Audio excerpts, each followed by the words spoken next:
as it relates to my career that I've been really proud of is of the leadership role that I've played in the last few Ryder Cups for the European team.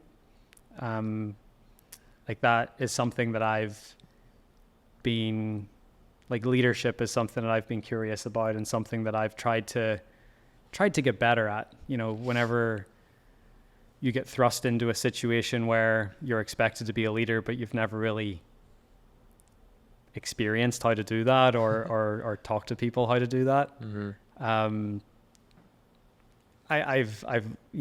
I give Paul McGinley a lot of credit. He was the one that really started me on that journey in 2014 at Glen Eagles.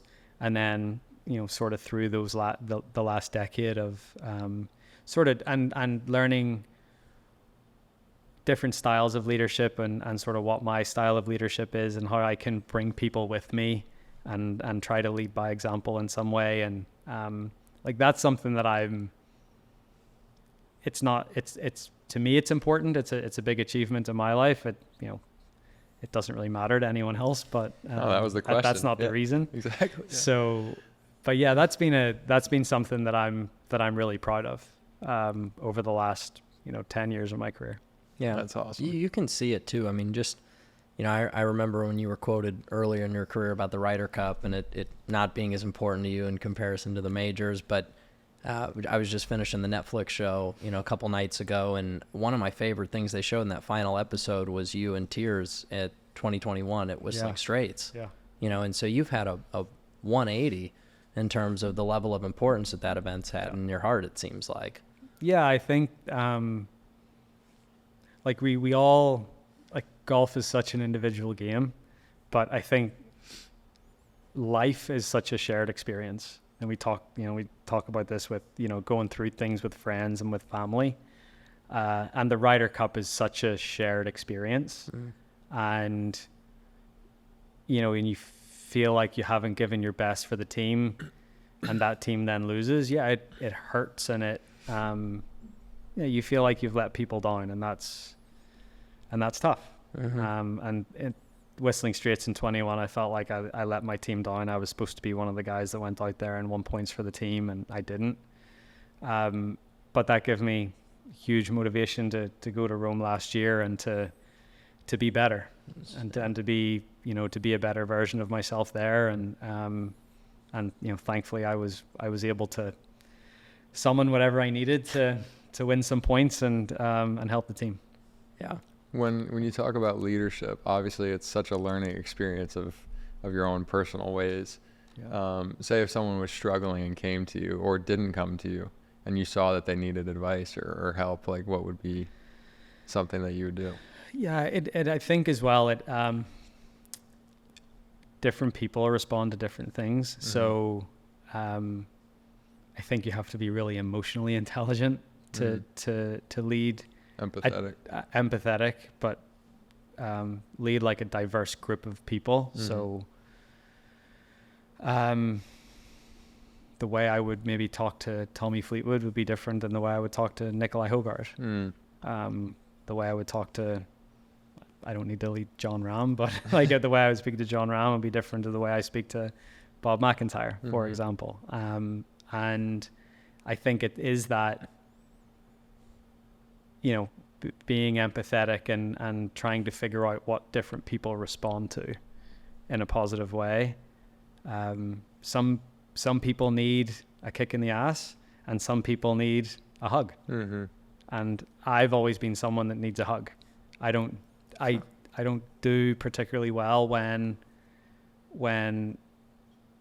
I get motivated in a certain way. Like if the way to motivate me is to tell me I can't do something. That to me is how you motivate me. But if I'm really struggling, being harder and harder on me is going to just make me completely shut off. That's amazing that you know that. Yeah. But that's self-reflection and that's, but also these are the things I need to share with my team so that so we can work well together and we can get the best out of each other. So, and whether that's with my team, myself, or whether it's the week of a Ryder Cup. Right. Yeah. So part of what makes the Ryder Cup so special in my eyes too, is, money isn't involved in it. This is all for country. It's for pride.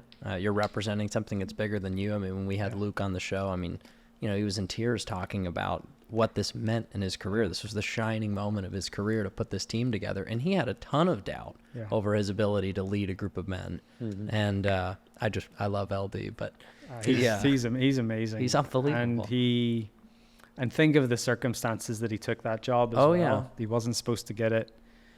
Henrik Stenson ended up going to live, so then Luke got it in the end. And it was just but, I said this, and I probably shouldn't have said it, but, Henrik Stenson going to live, I believe is part of the reason why Europe won the Ryder Cup, because I don't know what Henrik's captaincy would have been like, but I would be hard pressed to think that it would have been any better than Luke's, because Luke was just absolutely amazing. And talk about a guy that instilled this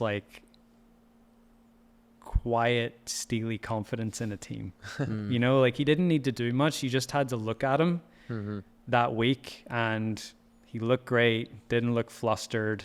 He just put out this aura of, I know what I'm doing. That's amazing. And then when a team get that aura, automatically they feel way more comfortable. And he was unbelievable. He was. It's.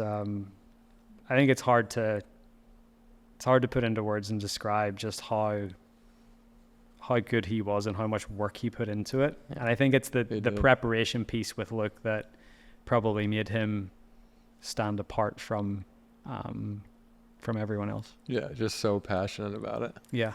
That's cool. I was going back to a note I got from him the other day where he said, we were talking about the last Netflix episode, because I texted him like, dude, I'm in tears right now at the end of this final episode because of his interview on the 18th green. I'd never seen it until the Netflix, dude. And I was like, whoa, this is. I FaceTimed him crying. I was like, because you can feel it. Yeah. And he wrote me back this beautiful line: "Don't try to get noticed, be remembered." And that's Luke Donald. He is he's very to himself. He's introverted, but he is he models the way, and he's what is it? The Silver Wolf for Grayson. Exactly. Yeah. Right. Yeah. James Bond. Yeah. Silver Wolf. Yeah. It's true. Man. Yeah. He's amazing. He did an incredible job.